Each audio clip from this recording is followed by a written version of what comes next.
Hey moms, Michelle Tatum here, welcoming you to the BosssUp Summit.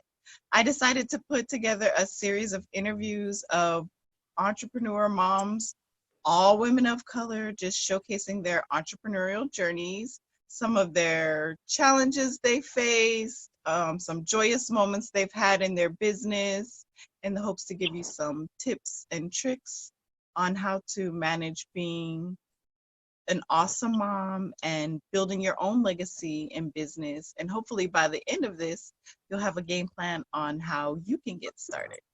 So today I have with me a very, very gorgeous guest, Miss Consy Toribio. I found this young lady on Instagram.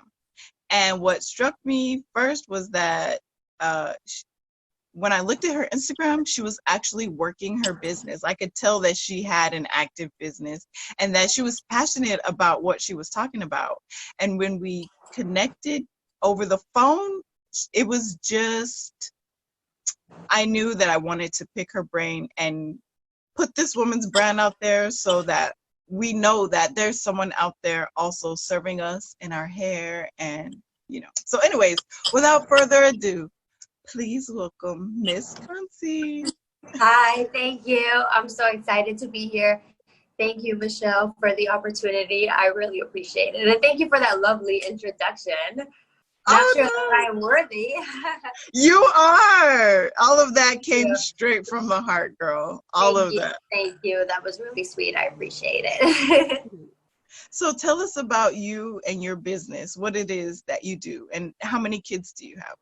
Okay, so my name, well, you already said that. It's Consy. I'm 26, going on 27. I have 2 kids. One of them is 3, gonna be 4 in July, and then one of them actually just turned 1 in April. So I have a toddler and a baby. And my business, Dominican Curly, is a natural hair brand in which I make products that are natural, pretty much inspired by nature. So no silicones, no chemicals, no sulfates, literally only natural, organic, vegan stuff. I make them right here in my apartment. So that's what I do. That's great. I love that. When we're done with this, you and I are going to have a little conversation. So. Oh, yeah. Whenever. I love talking about hair and helping people with their hair. Because you have beautiful hair, though. Like, your hair is gorgeous. Thank you. Well, I put a lot of care into it. Like, that is something that is like almost like my sacred self-care routine, that like keeps me grounded, keeps me focused on myself. It's like the one time a week that is like all about me, nobody else. I even lock the door in the bathroom so my kids don't call my name. Don't knock on this door. You better leave me alone. Every 5 minutes, are you done yet? Literally, because I washed my hair last night. Are you done yet? No, you said you were almost done. You said you were almost done. I'm like, oh my God. So that's why I need my hair time. Okay, so it's like a small personal thing, break, free time. Exactly. We need to do whatever we can to have our time for ourselves. I totally agree with that. So why did you choose hair care? What was it about this that spoke to you? Okay, so I guess it really goes back to my hair care journey and basically, my roots and where I come from. I'm from Dominican Republic, and in Dominican Republic, even still to this day, natural hair is not, looked upon as a good thing. Girls as young as like 4 or 5 are getting their hair straightened. Everybody's familiar with Dominican blowouts. They're like world famous for like straightening your hair, relaxer. So that's the environment that I grew up in. And additionally, my mom is actually a cosmetologist. So she's one of those Dominican ladies that will make your hair blow your hair out. Okay. You know what I'm saying? So again, this is the culture that I was raised in. My hair was always straight. My mom was always straightening people's hair, and my entire life, I always remember very young girls sitting in her chair, getting their hair straightened, getting relaxers, and my mom and their moms would be like, oh, well, if you want to be beautiful, this is what you got to go through, So my entire life, I even told myself, well, I don't like curly hair. I don't like natural hair. Like, that's not for me. Curly hair is not pretty, you know? Mind you, I had never even seen my curly hair, really. But every now and then somebody would ask, and then I would just be like, yeah, no, curly hair is not for me. Or like, I don't like my hair curly, whatever. So fast forward, I go to college and I meet a bunch in New York. I meet a bunch of girls with curly hair, and it's like long and beautiful. And I'm just like, I didn't even know that existed. You know what I mean? Because when I was younger, you know, social media wasn't really like a thing. You know, I didn't follow like hair pages. So the only thing I saw was the people around me, right? My environment, and then the things that I saw on TV. Nobody had natural hair. Nobody had curly hair. I was under the impression that if you did have curly hair, that it would have to be short. So like the fact that these girls had long curly hair was like an eye-opener to me, like, wow, like, and I know that might sound a little ignorant, but maybe not, because a lot of people can relate. But Yeah. I'm thinking, You like, wow, only know what you're exposed to. If you're not exactly, exposed to something different, you don't know that. exactly. So I was like, I didn't even know that you could have long curly hair. I didn't even know that it grew. Something so small, but I did not get it. So fast forward to that, I end up, you know, joining a sorority, and in that process, I start to wear, you know, less makeup. I start growing out my natural hair, and that's kind of when I started that, you know, transition. Because again, a lot of the girls in my sorority had curly, long hair, so they were just like, you know, you should stop straightening your hair, like stop relaxing it, da da da. And I was like, you know what, I'm gonna give it a try.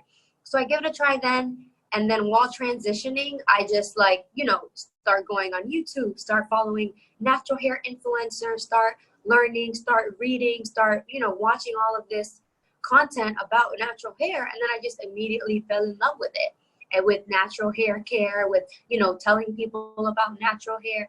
And here in my area, so of pretty much all my close friends and a lot of my family, I was the first one to transition back natural. So everyone kind of looked at me as like a go-to for like all things natural hair. You know what I'm saying? After I transitioned, and once my hair started growing in, like all my friends were like, oh my God, wow, like this is kind of cool. So then I got like all my friends to transition. I motivated a bunch of my family members to transition, and I helped them. And then that's when they were like, you know, you should really start a blog. And then I was like, okay, cool. So like I started my blog, and like at first it was just, you know, natural hair, blogging. It didn't become a business until about a year later. So what was it? That's like the perfect segue into my next Uh-huh. question. What was that defining moment for you that made you decide that you were going to turn this journey? Right. Because it really just sounds like, to me, what I'm hearing you say is you literally took your life journey and made it a business. You literally Exactly. took what you were going through and what you were learning and like freaking made it a business. Exactly. So, and to answer your question, while all of this is going on, everything that I just said, like my transition journey and then helping other people transition, I'm graduating college and I'm going into the real world, you know, looking for a job. So when I first got my first job, which was like a customer service position, by that point I was already fully transitioned, but I was starting to blog, and I was, you know, helping people with their natural hair journeys. And then I just started struggling to find like a good job. You know what I'm saying? No offense to the customer service job that I was doing at the time for a catering agency, but that's not what I was expecting after I paid a bunch of money to go to college to get this fancy, you know, double major degree. So I'm struggling to find a job in corporate America, and I'm kind of like disheartened by that. And at the same time, I'm thinking like in the back of my mind that maybe I can start my own business eventually. But I'm not really thinking about it right now because I don't even have money. Like I'm literally making less in this job than I was making at the part-time jobs that I had in college. So, and the only reason that I said that I thought about having my own business is because my mom actually has her own business. She has a salon, and she's had it all of her life. And then her mom actually has her own business in Dominican Republic, that she has a furniture store. So I was familiar with women entrepreneurs. You know, I had those examples. So I knew that it was something that it could be done, but I didn't really think about it. I was more focused on, you know, corporate America, 9 to 5, you need to find a job, salary, da da da da. So it's not until like almost like a year and a half into that hunt, where, like I said, I'm still working at this customer service job. I get pregnant with my first son. Like I said, still struggling to find a job. And then that's when I'm like, all right, like, I have to do something. You know what I mean? And then I was already making my hair oil at that point. But like I said, I was just blogging about it. And I was like telling other people like how to make it. You know what I mean? And I was like, oh yeah, I'll make it for you. Like I remember one of my best friends came in here one day. She bought all the ingredients and we made like a bunch of oil for all of her family. And she was like, why don't you sell this? And I was like, why don't I don't know why I don't. And then right there, it clicked and I just took off from there.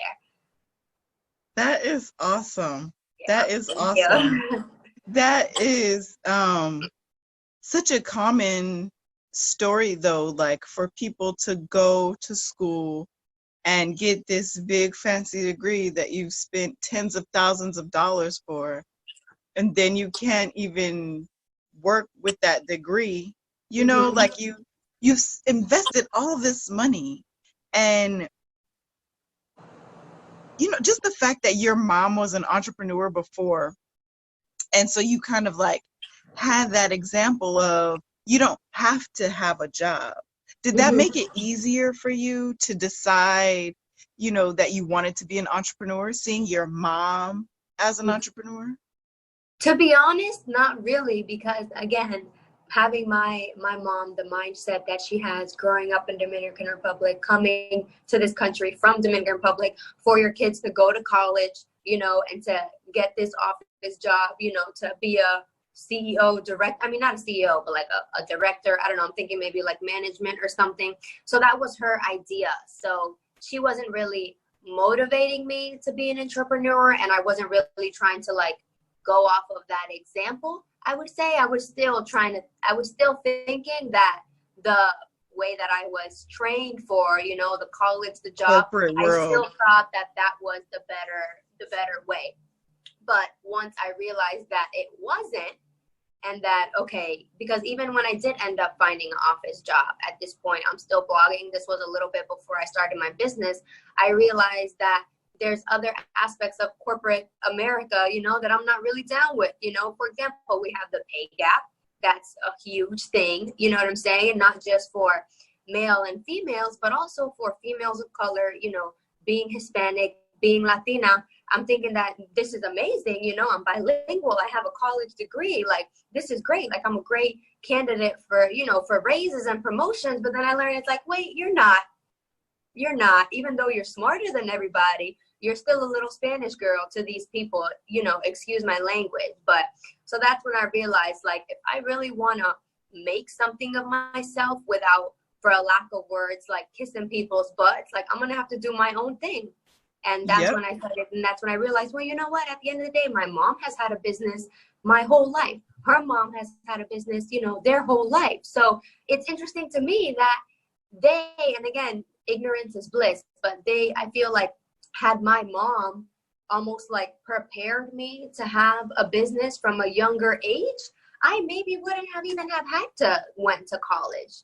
You know what I'm saying? Money, like, look at, again, I hate to use race, but like, for example, you know, Asian people or Indian people who are like very known for, you know, in America for setting up their children in businesses. They buy them nail salons, they buy them gas stations, you know what I'm saying? And they're set their kids up that way. So I'm just saying that looking back on it, you know, that's something that I wish my mom would have done.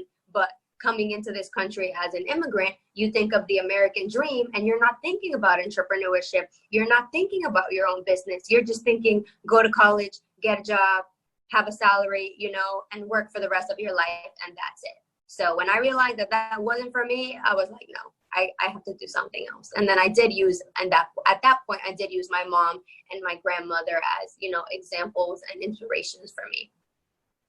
That's really cool. You said so much right there, you know. I tried not to. I couldn't help myself. No, but that's powerful. I appreciate you for just being so open and vulnerable, you know, like really just sharing your truths and your stories, because this is something that a lot of women of color face. You know, if it's not sexism, it's colorism or ageism, you know. And I will say that for me, I had my son when I was 18. Getting into the corporate world hardened me. It turned me into the a less soft Michelle. It made me really like have to be like what?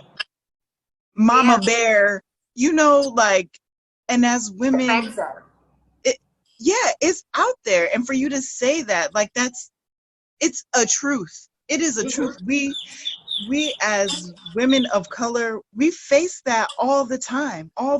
And we don't, there's no one that can understand it but another woman that's been through it. Yeah. And if you've never been through it, you can't even understand what I'm telling you. And you don't even understand how sometimes it's really these really subtle things. Or, like in your instance, you probably didn't know that you were getting paid the least amount, and these men over here were making 50 cents to your dollar, you know, or $1.50 to your dollar, Yeah. you know, and Hmm. and then when you learn, even as a nurse, which is a female dominated field, I found that even as a nurse, men make more money than women. Does that make sense to you? No. This is a female dominated field. No, yeah. So But yeah, just being a man gives just you being, that. Hmm. And then I don't mean to go back, but something else that is kind of important to mention, that in this job journey while transitioning from my customer service job to, I guess more career-based jobs, my first insurance job before the company that I'm working for right now, I actually left that job because the director, which was a black male, my supervisor, looked to me in my face and told me that I would do better in sales if I looked more presentable. And I was like, well, what do you mean? And he's like, well, big curly hair, kind of gives people like a wild perception of you. I think people might not be taking you seriously, because of your hair. And, he had suggested that maybe I do like, like sleek ponytails and like buns, which is something that I'm doing now as a protective style. Okay. But freshly natural, small curly afro, like you're not telling me to put my hair away. You know what I'm saying? That I wasn't experimenting with different styles at this point. Like I just wanted to enjoy my curly hair. Like I said, I had short curly hair, so it was a fro. I could wear it out every single day. You know what I'm saying? And once he told me that, I quit that job and I looked for another job. And at the job that I work now, I made sure that for my interview, I had my hair out. Because if they weren't going to hire me because of my hair, then I was going to know right then and there. right You know what away. I'm saying? And I wore Yeah. my hair out and, and it was fine. But still, it's not something that I liked. And it didn't leave a good taste in my mouth. And I can only imagine that if I were to continue my corporate journey, it would be the same. Because even in my company now, even though I haven't had any problems with my hair, I see it going on with other people all the time. One of my supervisors, actually, she's an African American woman, and I'll make this very quick, but she changes her hair all the time, like all of us. You know what I'm saying? And the director, so her supervisor, older white male, every time she changes her hair, he makes a joke about it. And she laughs about it, and everybody laughs it off, but I'm thinking like she's really annoyed and like you need to stop. And the last time that he said that in a meeting, she came in with a different wig, right? Like a lace front or whatever. And he says, oh, I recognized everybody except so-and-so. Looks like she changed her hair again. I missed this joke. Everybody laughs, whatever. I come back in and then this white girl's like, oh my God, you missed the funniest joke. Like Joe, let's say his name. Joe should really be a comedian. And I'm like, really? What was the joke? And she tells me the joke, and I'm like, Ashley, let's say her name is Ashley. I'm like, Ashley, do you understand that constantly commenting on somebody's appearance is offensive? And she was like, no, what do you mean? Like, he jokes about it all the time. And I'm like, yeah, exactly. Why does he always need to joke about her hair? How she chooses to wear her hair has absolutely nothing to do with him and should not be a topic of jokes. I'm like, of course she's gonna laugh. You don't think that's awkward? What is she supposed to do? Go off on her direct supervisor in front of everyone? No, of course she's gonna laugh it off and keep going because she wants to keep her job. You think she became a supervisor by fighting with directors and commenting every time she felt, disrespected? No, she most definitely didn't, and it's interesting to me, again, having this conversation with this white girl because she had no idea. Clue. No She's clue. Over here saying this guy should be a comedian. I'm like, a comedian where? Who is gonna listen to jokes about people's hair? White people apparently, but whatever. And again, this is the company that I'm working at now. So even though I haven't directly had any, problems with my hair, this is the environment. This is the, how do I say culture it? that they grew there. Yeah. And they say, that's the environment there. Yeah, that's so unhealthy. And they have this saying, y'all gonna have to just deal with my 4-letter word. Shit rolls downhill, right? So it starts at the top. If you feel comfortable enough to say these things, what is being said above you? Like that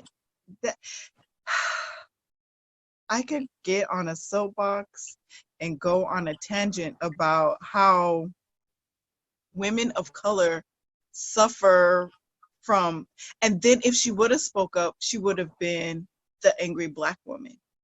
Right, exactly. And that's why, like I said, I'm pretty sure she became a supervisor because she never has spoken up. Like, oh yeah, he's been making jokes about it for years. Yeah, exactly. And for years, she's been laughing it off and saying in her head, like, I wish this mother lover would go exactly somewhere. You know what I'm saying? Exactly. Because it's annoying. And actually, I remember now because I'm looking at your head wrap. One time I did wear a head wrap. And he's like, hey, what's that thing on your head? And I'm like, oh, it's just a hair wrap. He's like, oh, cool. I thought you were about to go shoot a commercial. Everybody laughs. I'm like, what? That's not funny. You know what I'm saying? But just because I'm wearing a head wrap, I'm going to go film a commercial? So, like, what do you mean? Like, are you implying that it's like a costume? Yeah. You know what I'm saying? So, again, like, is that really a joke or is that a disrespectful comment? I look at it as a disrespectful comment. Caucasian people think it's a joke. Yeah. But that's what I do with regular, everyday corporate America. But it's great that we can see these things and see the problem, and then so now you have this business that's growing, and eventually you'll be able to get out of corporate America and you'll be able to help other women of color with their curly locks, and you won't have to worry about any of this ignorance. Like, I don't want to stay stuck on this because I could No, yeah, me too. That's why I'm like, be quiet, be quiet, be quiet. Well, tell us one a challenge you've had in your business and how you dealt with it, what you learned from it. So I guess a challenge that I have had from day one is just funding my business because it is self-funded, meaning that I started this business with my own money. That is the same money that I use to pay my bills, my rent, my food, to take care of my kids. You know what I'm saying? So for a while, my biggest hurdle was that I didn't have the money to start. So I was like, I can't start. I have all these great ideas, but I have no money. And then how I overcame that hurdle and how I still overcome it now, because like I said, my business is still self-funded. I just started very, very small. I was like, okay, every paycheck, I'm going to buy one thing from my business. And that's literally how I started Dominican Curly. It took me months to get everything to make my first set of oils, because literally every time I would get paid, I would order one thing, check it off my list. Next time, order one thing, check it off my list. And even now, even though my business is still bringing in money, I continue to use that money to put it back into my business. But I have to be very careful, and I have to stay organized, and I have to prioritize, because yes, I want to invest into things like marketing and new products and influencers, but I also need money to keep making the products that I already make.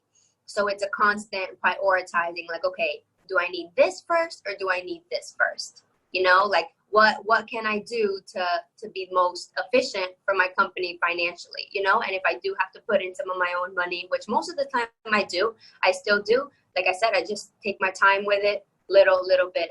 Like, let's say I want to do, like, currently I'm working on a new product, right? So what I've been doing is every time I get paid, I take $40 from my personal account and I move it over to my business account. So that's how I'm dealing with that. That's perfect. That is so great, because that is a struggle, especially for, like, if you're a single mom, you're the only one bringing income in. How are you going to manage, you know? And that is perfect. Like, Yeah. girl, I just started cheesing. I was like, this girl is smart. You know? One task at a time. Because if not, you can literally hold yourself back. And I know that for a fact because I did it for so long. And we do that. We want everything to be perfect. And it does not need to be perfect. You just need to formulate a plan and just put the damn plan in action. Start taking steps to make it happen. And then the crazy thing is, sometimes we get caught up on this idea of, like, time, you know, like, and, you know, it's going to take me 6 months to get there. Okay, the time is going to pass anyway. What are you going to do for this 6 months? Why not take this time and dedicate it to yourself, to your business, to your legacy, to building your brand? You know, it's going to pass anyway. You could sit at home watching Netflix. You could be on Facebook all day, or you could be on YouTube figuring out, oh, well, I didn't know that if you put this and this together that you got this and it did this to your hair, or you know what I'm saying? Yeah, like, I do, most definitely. I actually say that to one of my friends right now. She's my same age. She doesn't have children. She wants to start her own business. She's been telling me that she wants to start her business for about a year now. And every time that it's like time to put it in motion, she's like, oh, now is not the time because I don't have this, I don't have that, I don't have this. I'm always telling her, slow motion is better than no motion.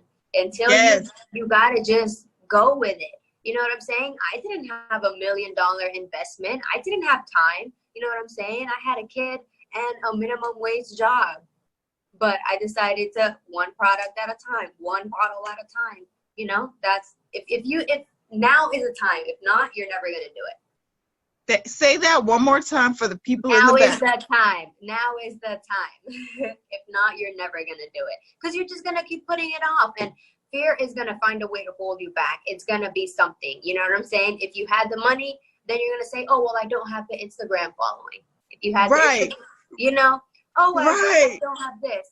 It's always gonna be something. Always, just go. But for that's it. the thing in business, is there's always a problem. That's why we're entrepreneurs, right? There's always a need, and there's always something along your journey that you realize that you get the opportunity to learn, or, you know, hire someone that does it, or, you know, like, as you get further along in your journey and you can afford to hire people, then you can hire someone to do it. But there's always something. It could be, you know, scaling, payroll, marketing, your product, a new line, anything.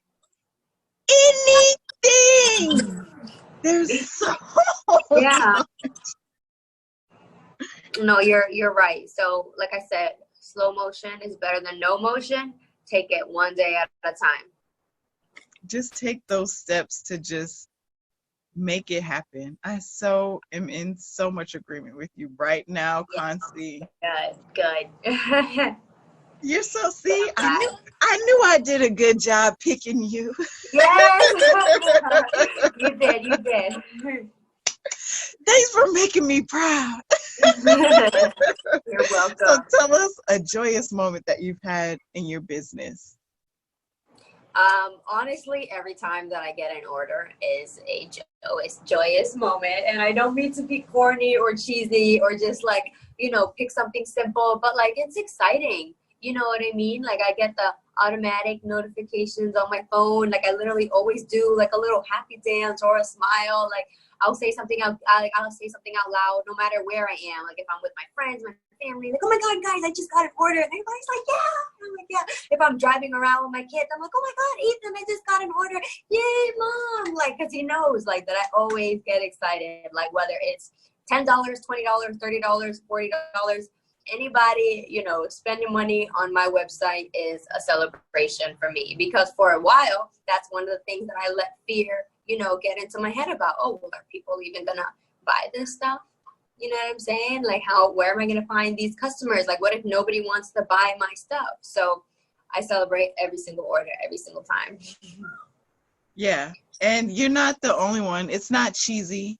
And it's Yeah. not like, don't minimize yourself, because I'm going to tell you that probably almost 100% of the moms that I've interviewed so far have said the same thing. And maybe it's not like getting an order, but it's fulfilling that purpose, that destiny, that desire, that drive, you know.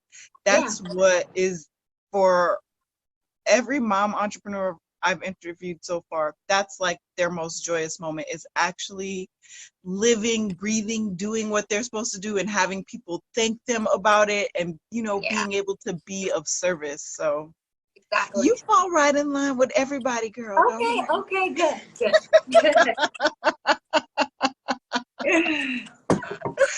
Yeah. So tell us, give us a tip, a trick, a technique. You know, what do you do? How do you manage work? Because you still work full time. You got 2 little ones. So, you know, they can't do much helping you in your business. So how do you manage? Right? But we're going to put them to work in a couple years. Don't worry. But how do you manage? You know, I used to tell my son when he was little, you know, you may not be, you know, these homeless people standing out here on a sign with a sign on the side of the street, but baby, you will work for food. If you want to eat, if you want these lights on, you gonna work. Okay, yes, exactly. Like my ultimate goal, honestly, is to turn my business into like a family business. So I really would love to give my kids their first job, you know, at my headquarters, processing orders, you know, manifesting. Universe, do you hear me? I hear you, and we are going to keep putting that out there, and this is something that will happen for you. Thank you. So to answer your question about how I stay organized, is writing everything down. So first I have an agenda, which is like a planner, a big notebook one, not one of those little small ones. And I have to write everything down every single day. Then for my business, I also have like almost like a binder with, you know, papers and stuff in there. And then I also have 2 notebooks. So that's how I keep track of all my lists, everything that I need to order, what I need to buy, what I need to do. And then my calendar, again, is my day-to-day stuff, checklist, what I need to do. And that's how I balance that with my work. My work, I just try to stick to it during 9 to 5. I try to be as focused during work as I can be, so that I don't have to stay late, so that I don't have to work at night, so that I don't have to work on weekends, because after 5 p.m. it's only Dominican curly. Even during my lunch break for work, I eat while I'm working on my business. And funny thing, the importance to me about writing everything down is you'll see that I didn't respond. Remember, you didn't have my answers for me up until a couple of days ago. So that bothered me, because I'm like, wait, I knew about this. Like, why did I totally let this go? So I'm checking in my agenda and I didn't write it down. So I had that conversation with you, and it was like a mental note in my mind. And then when you sent that group text, I ignored it, because me knowing myself, I'm like, oh, I got a reminder on my calendar on some day, you know, because the first thing that I do after I set myself up at work, before I actually start working, is check my agenda and see what I have to do that day for my business. So when I saw your text, I figured that I just scheduled it in, you know, for like another date or something. And I didn't. And then I completely didn't email you. But had I done what I typically do, which is, you know, a week from now, 2 weeks from now, hey, email Michelle, I would have emailed you right away, because it would have been on my to-do list for that day. So I literally can't not write things down. because That's I how you won't do function. it. Yeah. So for you, staying really organized helps you really manage your Definitely. time. Yeah. Definitely, yeah. I have to write everything down. Calendar, agenda. I also use the notes on my phone just for like, things that I might remember here and there. Sometimes I wake up in the middle of the night with like ideas and like, oh, I need to do this for like a picture caption or something. But more than anything, I like actually writing stuff down, pen and Yeah. paper. Hmm. Yeah. That's so cute. You're so cute to me, Consy. I don't know Thank why. you. I just I just get this like little sister vibe from you. Oh, thank I just want you. to That hug means a you. lot. That means a lot. But you're not that much older than me. Yeah. I am a decade, almost a decade. What, you're 27, right? So I'm You 39. don't you don't look it at all. Oh my God. Thank- I wouldn't have placed you over like 32. And Really? I'm dead serious. Thank Yes. you. Wow, girl. Thank you. You are Girl, now nice you to talk blowing to my head up. you. No, but I really mean that. No, seriously. You look very, very young, Thank you very which much. is great. I got a little Dominican in me, not really, but we'll say it. I mean, like,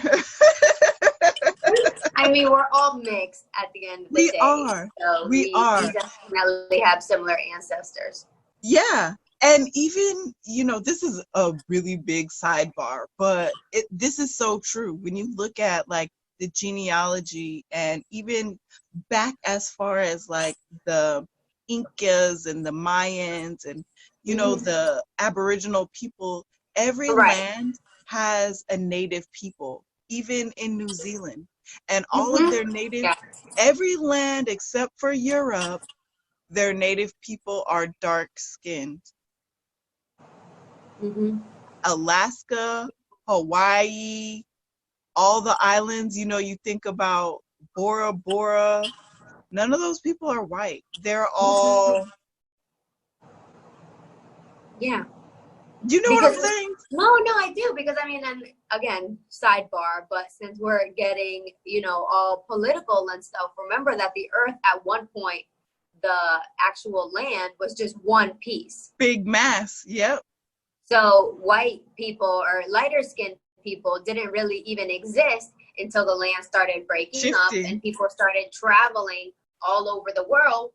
And then they maybe weren't exposed to that much sun anymore, and then the weather, I know, the ice age, people were probably all covered up, not really getting any kind of sun. So with time, their complexion started to lighten, Change. you know what I Yep. mean? But at that point, that's when you start seeing lighter complexions. Prior to that, we were all just one All, people. all just chocolate, little variations of Yeah. chocolate.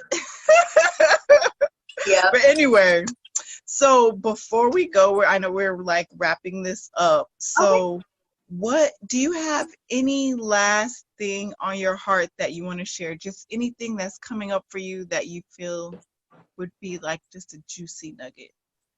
Well, just to reiterate what I said earlier about slow motion being better than no motion. So the people that are going to be seeing this video, right, are females, are moms, are women of color. If you're thinking that you want to do something else, you want to leave a legacy for your kids, you want to do your own thing, you're tired of whether it be, working a lot of part-time jobs or working for somebody else, you can work for yourself and you can start a business. You just have to do it. Just literally go for it. I said a couple days ago to somebody because another friend of mine was speaking my friend about business ideas and she's like, oh, can I see your business plan? And I was like, my what? Right. I was like, girl, I didn't write no business plan. Okay. Like I wasn't even like properly taking inventory and like tracking my expenses up until like a couple months ago. Like I literally just went with it and I learned everything every day by myself. You know what I'm saying? When I made my website, I hadn't made a website before, but I went on YouTube, I looked up things on the internet, and I learned how to make a website. Just like right now with my other products, I'm learning how to do them. I've never worked with these chemicals and stuff. I'm not a chemist, I'm not a biologist, but I'm trying to do it. I'm learning. So if I can learn, you can learn. Go for it. Do it. I love that. That is So powerful, because I feel like the thing that keeps us back the most is ourselves and Yeah. our limiting beliefs. And the thing is, sometimes you don't even realize they're limiting beliefs, because our brain is highly intelligent and our brain knows how to disguise those beliefs to make it sound logical, like you're protecting yourself. Like, girl, you can't start this business, you don't know, you don't have a business plan, you don't know how to track your expenses, you don't know how to do a website, you don't know how to make these hair Mhm. products. But you know what, I do know that I want to do this. So, your brain is really smart. It can trick you and make you think like, yeah, that's logical. That sounds reasonable. No, I Yeah. need to do this, this, and this before. But no, you don't. You don't. You are so right. Slow motion is better than no motion. I'll take that anytime. Yeah. So I know you're giving away something to us, for us, something for free. You want to tell us Yes. what it is that you're giving us? Yes, of course. So I'm going to be giving out to everybody that signs up via the link a 1 ounce sample of my Ayurvedic hair oil. And that is my first product, my pretty much my main seller up until right now, since I only have 2 other products for now. But yes, it is a multi-purpose hair oil that you can use for absolutely anything, to deep condition, scalp massage, pre-poo. It plays well with any product, and it's amazing for your scalp. It's infused with herbs, real herbs, henna, cassia, neem. So it's great for hair growth, uh, overall hair health, really. But especially if you have itchiness, dandruff, dry scalp, all that good stuff, my I oil have got you. alopecia. Can it help me? I'm Yes, like, while you're sitting here talking yes, about your product, I'm like, oh, like, yeah. I definitely want to try that, because I have issues with my head. So No, yeah, you definitely should. So Ayurveda, right? Because it's an Ayurvedic hair oil, is the Indian holistic system of medicine, right? So the herbs, that is exactly what they're for. They're for treating scalp conditions. They prevent premature graying. They help grow hair. They help stop hair loss. So yes, a lot of people with alopecia have seen good results from using products that are herbal. I'm gonna check you out. See, you were Yeah. brought into my life for a reason. So Yes. I Nothing was is a like, coincidence. you know, I was wearing a lot of weaves for a while, and just the last few months, I was like, you know what? I'm just not.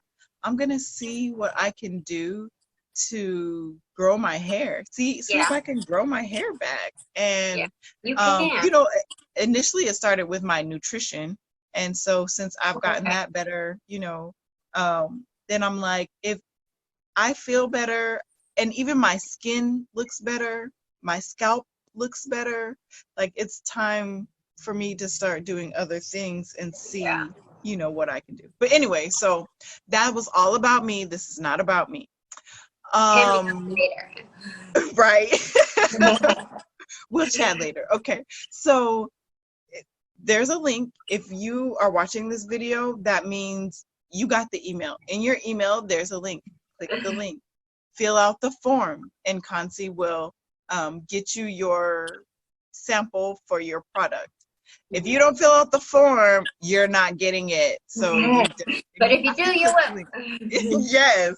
And it sounds amazing. Like, I'm just like, okay. No, it's really good. It's really good. Trust me. And if you go to my product page, you can read the reviews. If you go on my Instagram, you can see a ton of posts about it. Like you said earlier, I try to post, as consistently as I can to remind everybody about how amazing it is. Yes. Thank you so much. You're You're like, welcome. Thank I really you appreciate so you. much. This was awesome. This was really great. And I've if never you done something enjoyed like this Consy, before. I'm sorry, give me just 1 second. Oh my God, go Business first. So if you ahead. enjoyed Consy, you definitely need to make sure we have a few more interviews left for you. So make sure you tune in to the other interviews in the series so you can get all of the value from this series. But I'm sorry, you were saying something, I No, I think. just said that I hadn't done something like this before, and it was really cool. So I appreciate the opportunity. No problem. each one teach one. We got to build each other up, build our community together. You know, together we're stronger in numbers than we are individual. And you know, one thing I've learned is that every woman that I've interviewed on this series, we all have that kind of mindset. And you know, we don't all have to have the exact same beliefs, but it's about like mutual respect and support and let me help my sister, you know, because that's ultimately like what it's about for me. So thank you for being Definitely, here. Thank you definitely. for being here. And we will see you guys on the next show.